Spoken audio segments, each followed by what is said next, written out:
नमस्कार दोस्तों, हिंदी मंजूषा चैनल पर आप सबका स्वागत है। आज भारत माता के लाडले पुत्र सरदार भगत सिंह का जन्म दिवस है। भारत के बच्चे, जवान और बूढ़े सभी को भगत सिंह के जन्म दिवस पर बहुत बहुत बधाई हो।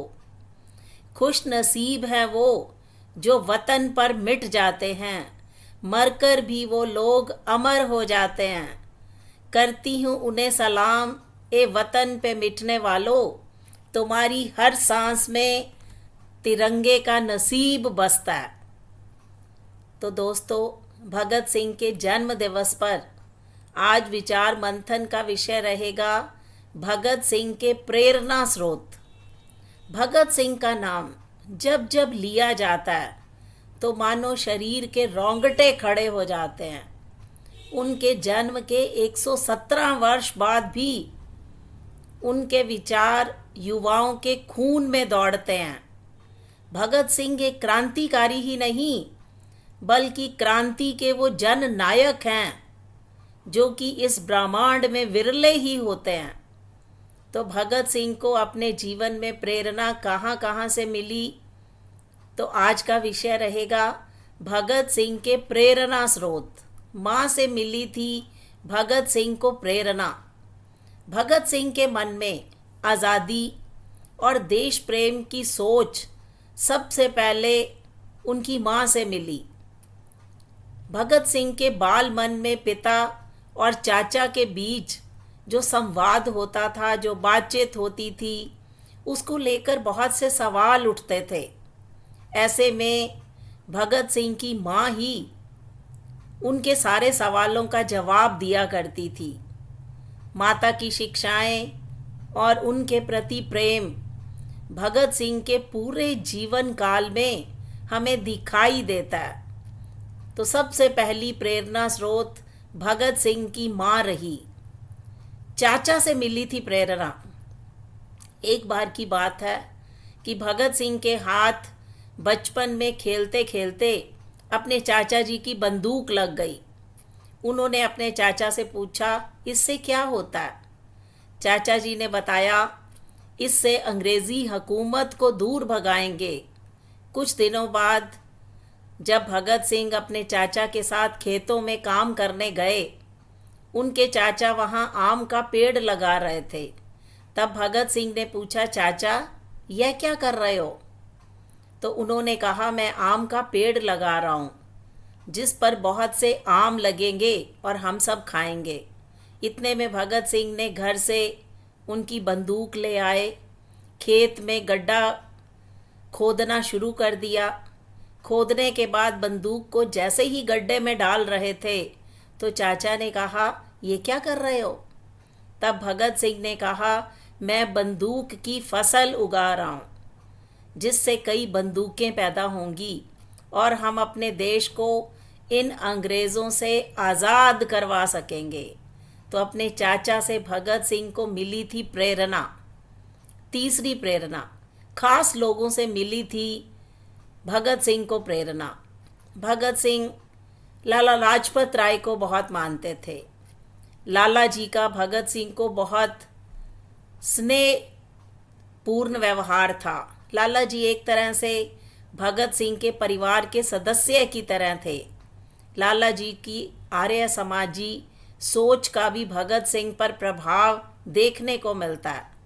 भगत सिंह के जीवन की सबसे बड़ी घटना उस समय हुई जब 30 अक्टूबर 1928 को लाहौर में लाला लाजपत राय के नेतृत्व में साइमन कमीशन का विरोध किया गया, जिसमें पुलिस अधीक्षक स्कॉट ने सहायक पुलिस अधीक्षक सैंडर्स को लाठीचार्ज की अनुमति दी हुई थी। इस लाठीचार्ज में लाला लाजपत राय गंभीर रूप से घायल हो गए, जिसके बाद 17 नवंबर 1928 को लाजपत राय जी वीर गति को प्राप्त हो गए। इस घटना से भारत के क्रांतिकारियों के रक्त में ज्वाला का उद्घोष हो रहा था, जिसके बाद भगत सिंह, चंद्रशेखर, राजगुरु और जय गोपाल ने इसका बदला लेने का निर्णय कर लिया।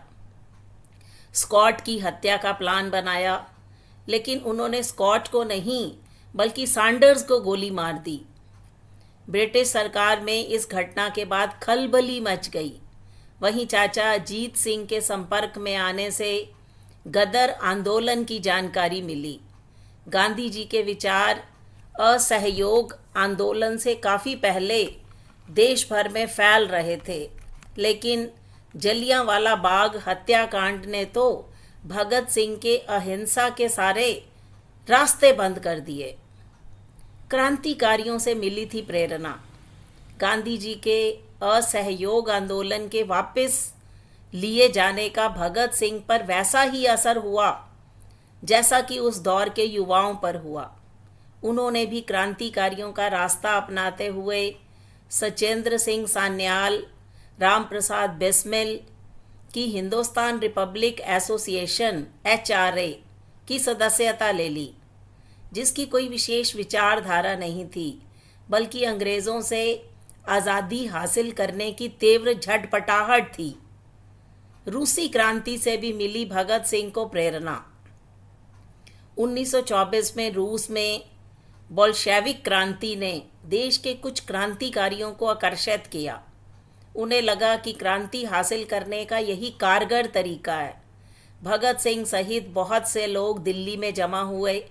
उन्होंने 1928 में अपने संगठन का नाम HRA से Hindustan socialist Republic association HSRA रख लिया। हालांकि काकोरी ट्रेन एक्शन के बाद संगठन नाम बदलने की भी ज़रूरत पैदा हो गई थी। इससे पहले भगत सिंह ने अक्टूबर क्रांति और लेनिन के बारे में बहुत कुछ पढ़ा था। उनसे प्रभावित भी हुए। कई मौक़ों पर राष्ट्रवाद, अराजकता, अहिंसा, आतंकवाद, धर्म, धार्मिकता, सांप्रदायवाद की उन्होंने आलोचना भी की। अपने अध्ययन से इस नतीजे पर पहुँचे कि एक क्रांतिकारी के लिए तार्किकता और विचारशीलता बहुत ज़रूरी है।